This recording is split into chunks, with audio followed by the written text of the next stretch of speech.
guys, welcome back to The Bright Side. Macy here, the Bright Side Girl, and today we're going to be doing my May reading wrap-up part 2 audiobook edition. So excited that I'm able to do 2 wrap-ups this month. I listened to a total of 7 audiobooks this month, so I had a pretty great month overall. We're just going to dive right in because I got a lot to talk about. So my main goal for the whole year is to finish up some series, so I got a few next up in series out of the way, if that makes sense, and one of them was Call of Darkness. So I read the first audiobook in this series, I think last year, sometime in the summertime. This is a vampire pirate series, and I was a little nervous going into it because I didn't know if it was going to be like straight smutty, which isn't really my vibe. I don't mind a little sexy spiciness here and there, but I don't really enjoy like a straight smut book so far.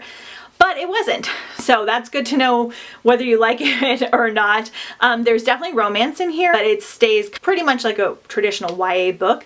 So our main character, Delia, is trained, I believe her name's Delia, and she is trained to hunt and kill vampires. I can't remember the name that they have for them are. She's young and she's training to do this, but she's really good at it, and she gets kind of caught up in this whole mysterious thing happening when her father is found dead and she believes that he was murdered.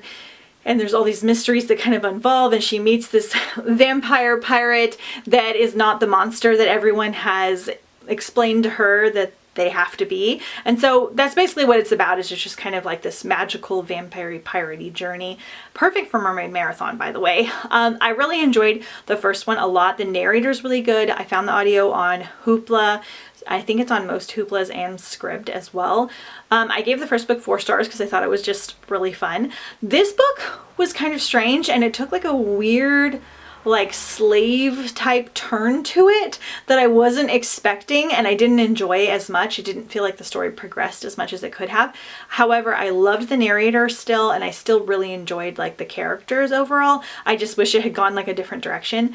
Unfortunately, the last 2 don't have audiobooks, and I really loved the narrator, and it's really hard to find these physically without buying them new. So I don't know if I'll continue on until there's audiobooks in the series, but I did still enjoy it and recommend checking it out. I DNF'd Given to the Earth by Mindy McGinnis. This was on my unfinished series list, as I had like 1 left in the series. I had all intentions, and I just kept putting this one off. I enjoyed the first book more than people told me I was going to, but I got like 2 or 3 hours into this and I was just like, I don't care. I really don't care, and it's kind of all over the place, and it didn't have anything sucking me in, so I decided to DNF it. I'm probably going to unhaul this one and the first one, not because they're terrible, but just because they just don't really do much for me. The first book follows a girl who's been raised her whole life to be given to the sea as a sacrifice to help like protect the island from getting destroyed, and basically everyone in her family has to like have a baby, and then the baby is sacrificed when they're older as like a sacrifice to the gods to keep their island safe. So kind of a loose explanation of what it is. Then I reread Marrow by Nanda Braxton Smith because I'm getting ready to film a huge mermaid video sometime in July. So it'll be after Mermaid Marathon, so stay tuned for that. And I wanted to reread this to prepare for it. I did it via audio because I think I physically read it the first time.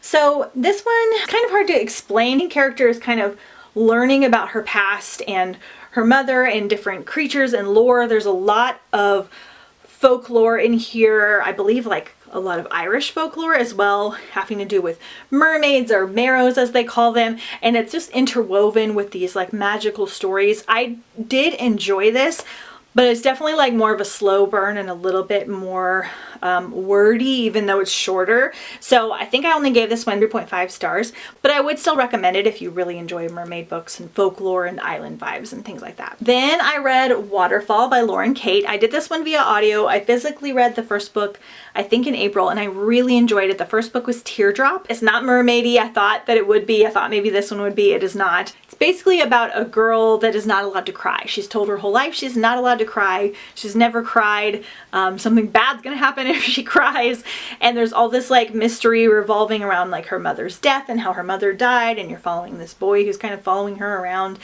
I really enjoyed the first one. I thought it was very fun. This one got real weird. Like, there are robots in here. And I was like, what is happening?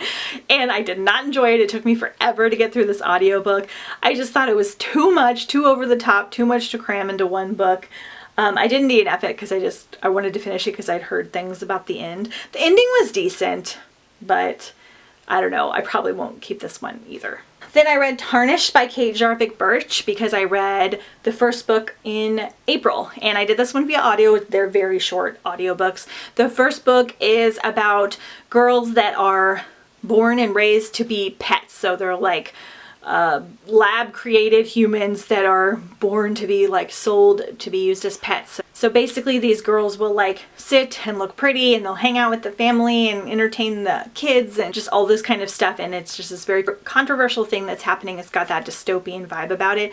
The first book was really fast-paced. I didn't like the love interest. I thought it was kind of weird, and this one got really kind of like dark and not necessarily in a good way that I liked.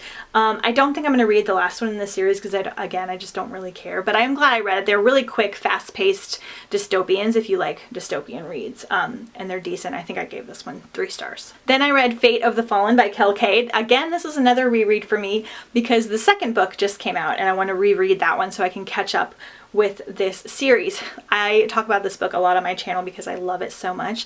So this one is following the trope of the hero's journey, where we have our chosen hero who is prophesized to save the world, and he's going to go on this journey and everything's going to be great. And that trope kind of gets flipped on its head. I don't like to say a whole lot more, but there are gods and goddesses, elves and goblins and all kinds of creatures in here. There's so much magic. It's so fun. The narrator for this one is excellent. I'll list him down below. Really hysterical. One of the funniest and just most interesting fantasies I've ever read. Probably one of my favorites. I can't wait to read the next one. It's really, really smart and ends kind of crazily as well. So highly recommend this one. Upon rereading, I gave it 5 stars. Then next I did Anyway the Wind Blows by Rainbow Rowell. This is wrapping up. I finally finished a series this month, the Carry On series / Simon Snow. So this is kind of a twist on Harry Potter that started off with Fangirl. It's a whole thing. But basically you have Simon Snow and he is the chosen one and he is meant to like save the world. And then you have like a ragtag team of characters and a magic school and all those kinds of things. We've got several really sweet romances in here. The second book was my favorite. This one I enjoyed. The narrator I think is Ewan Morton and he is really great. But it was very long and Simon is so angsty. He's like the worst angsty parts of Harry, but then like that's it. Like he's just so angsty the whole time and it got to be a little bit too much for me. Rainbow is traditionally a contemporary writer and she is so fabulous. She's really good at making the relationships just so emotional and over the top, which I really enjoy, but because this one was so long and because I was with the characters for 3 books instead of 1, I got a little bit over the back and forth between some of the romantic relationships and I was kind of like, all right. The ending was really, really great though and a little bit surprising. So I wound up giving this one I think a 3.5 star and I do recommend the whole series. I really like Rainbow Rowell as a writer overall and I'm so glad that I finished a series this month. Then lastly, I squeezed in Sisters Red by Jackson Pierce. Again, my 3rd reread of the month. I did this via audio and I did it in 2 days because this is part of a fairy tale series by Jackson Pierce. This is the first book. The next book is Sweetly, which I think is a Sleeping Beauty retelling. And then the 3rd book is Fathomless, which is a Little Mermaid retelling. And I wanted to reread Sisters Red, refresh myself because it's been a couple years, and then read Sweetly, see if they connect to each other because I don't want to read Fathomless for Mermaid Marathon if it connects to the other 2 books, if that makes sense. There are a lot of fairy tale series that follow different fairy tales, but the books still connect to each other, like Cinder, Scarlet, all those books connect to each other even though they're following different fairy tales, if that makes sense, and I don't want to read something and be totally lost. So I reread Sisters Red via audiobook. I think this is the only audiobook in this series, and then I'm going to physically read Sweetly in June so that I can read Fathomless during Mermaid Marathon. I hope that makes sense. Anyway, I love this book. Witness this kind of a retelling of Snow White and Rose Red and Little Red Riding Hood, following 2 sisters, and they are basically werewolf hunters. Their grandmother was killed by a werewolf and they've trained their whole lives to basically protect everyone. And you're following them and their lifestyle and how they're werewolf hunting. They've got another werewolf hunting friend. There's a cute little romance in here. It's very quick. It's very fun. The audio is so great. It's got a southern vibe to it. I really enjoyed it. It's one of my favorite retellings. I think I'm giving this like 4.5 stars upon rereading it. So good. I hope Sweetly is as good as this one because I so enjoyed it. And I'm glad I squeezed another one in. Okay, so here are all of the audiobooks that I listened to this month. Here are all the physical books that I read in May. And then here is what my unfinished series list is looking like. So I should have 39 series to complete, still a very large number, but I was hoping to get that 47 cut in half by the end of the year. So I'm doing pretty good, and I knocked off some chunks of some other books like Aquamath and things like that to get me closer to my goal.